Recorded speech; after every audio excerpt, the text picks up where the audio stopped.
Hello! Welcome to the Photoshop YouTube channel, where they've asked me to partake in a little competition. Welcome to the Photoshop Creator Games.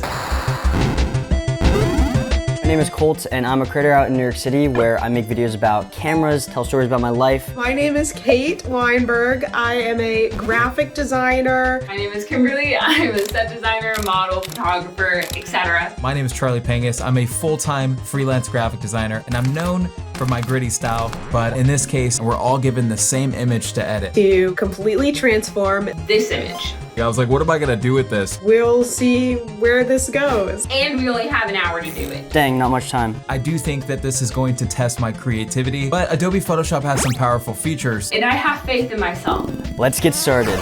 To remove the background, I'm just gonna use the new and improved select subject. Photoshop actually updated this layout for the hue and saturation. One of my favorite tools in Photoshop is the generative fill tool. It's amazing how far I've gotten in such a short amount of time. Definitely check out my competitors' videos. Let me know if the pixel art was the right move or not.